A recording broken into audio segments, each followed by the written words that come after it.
Le football togolais traverse une période compliquée ces dernières années. Pas de qualification pour la CAN depuis 2017 et une absence en Coupe du Monde depuis 2006. Actuellement, les éperviers sont dans une situation compliquée pour se qualifier à la prochaine Coupe du Monde. Ils sont 4e et assez loin de la qualification. Les éliminatoires de la CAN 2025 n'ont pas encore commencé, mais il est clair que le Togo devra se battre pour satisfaire leurs supporters dévoués, toujours présents et passionnés. Heureusement, la nouvelle génération arrive avec plein de promesses. Des jeunes talents qui brillent dans les grands championnats européens. Ils sont prêts à faire passer un cap, le football togolais. Le moment est venu pour les éperviers de se réinventer. Avec Nimbombe Daré, nominé comme nouveau sélectionneur. Nimbombe Daré est le nouveau sélectionneur des éperviers du Togo. L'ancien international togolais succède à Paolo Duarte sur le banc de l'équipe nationale. Le Togo veut reconstruire quelque chose de solide. Avec ses jeunes joueurs talentueux, les supporters s'attendent à un renouveau. La nouvelle génération a beaucoup de qualité et aura pour mission d'aider leur pays à atteindre leurs ambitions. Aujourd'hui, je vous présente 10 jeunes talents togolais.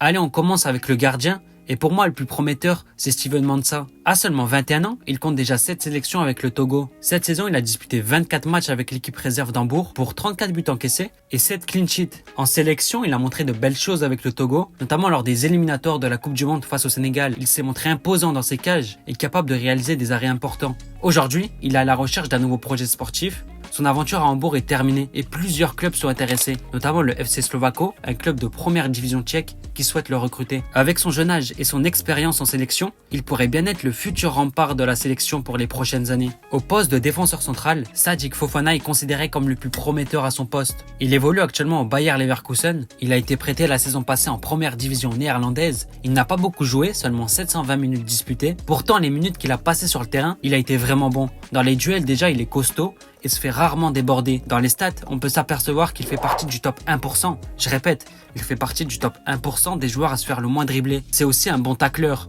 avec une moyenne de 3 tacles réussis par match. Dans sa zone défensive, il est infranchissable et capable de très bonnes interventions. Le Bayer Leverkusen compte sur lui à l'avenir et souhaite le conserver, malgré l'intérêt du Fortuna Sittard, club dans lequel il était prêté qui souhaitait le conserver. Saddik Fofana est international togolais depuis novembre 2023. Il compte à ce jour 2 sélections avec les éperviers et il est perçu à ce qu'il devienne le futur patron de la sélection. Le deuxième défenseur à surveiller dans les prochaines années, c'est Kevin Boma. Il a été l'une des révélations du championnat de Ligue 2. Avec son club Rodez, il a été un joueur important dans l'excellente saison de son équipe. Durant la saison, il n'a pas toujours été titulaire, mais il a eu des pics de performance où il était vraiment bon, notamment le mois de février, où il a été nominé dans les 3 meilleures pépites de Ligue 2. Alors son profil, ça donne quoi? C'est un défenseur de grande taille, ce qui lui permet de gagner beaucoup de duels aériens. Il est également bon dans les duels au sol, avec une moyenne de 66% de réussite. Par contre, avec ses pieds, il a encore des progrès à réaliser. Il se contente de faire des passes simples et ne prend aucun risque avec le ballon. Et ça se reflète dans ses stats, où il est dans le rouge un peu de partout. Mais bon, l'essentiel pour un défenseur, c'est de faire le boulot défensif. Et sur ça, il est très bon. Son profil a attiré l'attention de plusieurs clubs. C'est finalement Estoril qui l'a enrôlé pour 250 000 €. Sa montée en puissance lors de cette année lui a permis de passer un palier avec son club,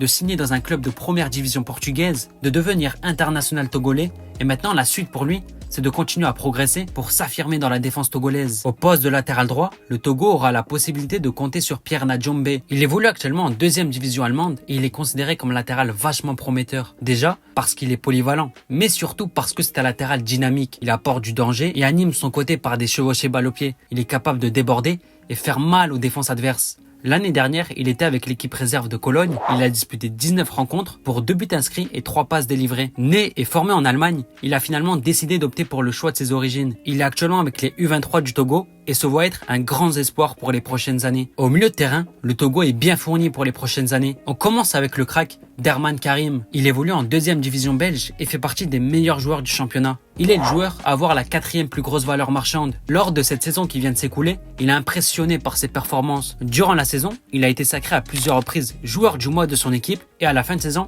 il a même été nominé parmi les meilleurs joueurs du championnat. Il a terminé sur le podium.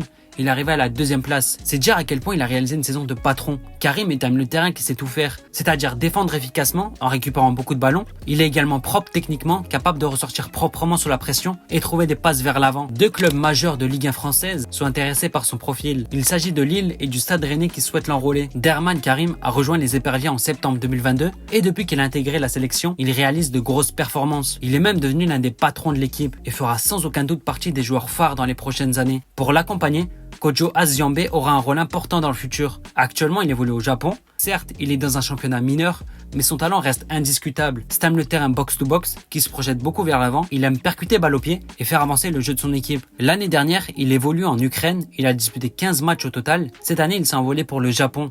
Avec la sélection, il est déjà important. Ça fait plusieurs fois qu'il est titulaire à chaque match et il pourrait bien faire partie des joueurs phares de la nouvelle génération. Pour dynamiser son attaque, le Togo pourra compter sur Mansour Orotagba. Il a été très performant avec son équipe en 3e division allemande, ce qui lui a valu un transfert vers un club historique du championnat allemand. Il s'agit de Cologne qui l'a recruté. C'est un attaquant redoutable car il a une palette élargie. Il est capable de marquer du pied droit, du pied gauche et également de la tête. C'est un attaquant assez complet. Il est puissant physiquement et capable de prendre la profondeur grâce à sa vitesse. À seulement 19 ans, il a déjà connu sa première cape avec le Togo. C'était contre la Libye. Son potentiel et son talent laissent entrevoir des perspectives encourageantes pour le futur. Pour servir les attaquants dans de bonnes conditions, il faut des bons milieux de terrain. Et que dire de Djikini Salifou, qui fait partie des joueurs les plus talentueux du football togolais. Il appartient au Werder Brême et la saison passée, il a été prêté chez les jeunes de la Juventus. Il a réalisé une saison assez intéressante en Série C, avec 34 matchs au total pour 2 buts et 2 passes D. C'est un milieu qui dit vouloir s'inspirer de Paul Pogba. Ça se reflète un peu sur le terrain. Avec sa qualité technique au-dessus de la moyenne, il est capable de casser les lignes par la passe et jouer un rôle important dans la construction de jeu de son équipe. Il est à l'aise balle au pied,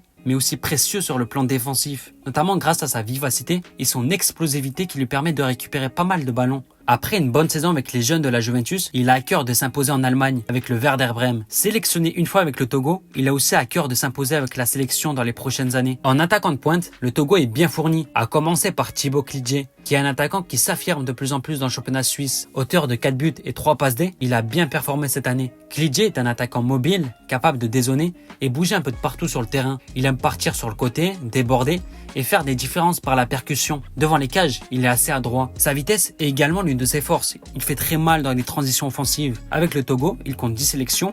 Il n'a toujours pas réussi à marquer, mais le talent, il l'a. Ce n'est qu'une question de temps avant de le voir marquer. Et enfin, le dernier talent togolais que je vous présente, c'est Kevin Danké. C'est lui le joueur phare de la nouvelle génération. À peine 23 ans, et sa carrière a déjà de la gueule. Cette saison, il a particulièrement brillé. En 29 matchs, il inscrit 24 buts et a terminé logiquement meilleur buteur du championnat belge. Il a même été à un moment de la saison le 2e meilleur buteur des 10 plus grands championnats européens. Kevin, notamment, c'est votre place dans le classement des buteurs européens. Vous êtes 2e, juste derrière Harry Kane, devant Kylian Mbappé, devant Guirassy. On a pris les 10 premiers championnats au classement européen. Vous êtes quand même à une position exceptionnelle, je ne sais pas si vous le saviez. Cela accentue son excellente saison. Danké a un profil vraiment intéressant, car il est flexible tactiquement. Il a cette possibilité-là d'être adapté à plusieurs styles de jeu. Capable à la fois de jouer dans un style de jeu de possession, notamment grâce à son physique. Il est costaud, ce qui lui permet d'être utile en tant que pivot. Il est aussi capable de jouer dans un style de jeu d'attaque rapide, notamment grâce à sa vitesse et à sa volonté de toujours aller de l'avant. C'est un joueur qui tente beaucoup. Dès qu'il a le ballon, il veut tirer. Avec une moyenne de 4 tirs par match, c'est l'un des joueurs qui tire le plus dans le championnat belge. C'est un joueur qui se crée beaucoup d'occasions. Là où Danké se distingue particulièrement, c'est dans sa capacité à finir les actions. Il ne lui en faut pas 15 000 pour les mettre au fond. C'est un attaquant qui surperforme dans les statistiques avancées. D'après les XG, il était censé marquer 24 buts. Il en a marqué 27. C'est dire à quel point il est efficace devant les cages. Maintenant, son avenir s'éloigne de plus en plus de la Belgique. C'est un peu logique après la saison qui vient de sortir. De nombreux clubs sont à ses pieds. Il y a entre autres l'AS Roma, le Bayer Leverkusen ou encore Tottenham qui sont intéressés pour le recruter. Avec le Togo, il est important. Il compte 31 sélections et il a inscrit 7 buts. Il est attendu à ce qu'il devienne l'élément majeur de la nouvelle génération togolaise.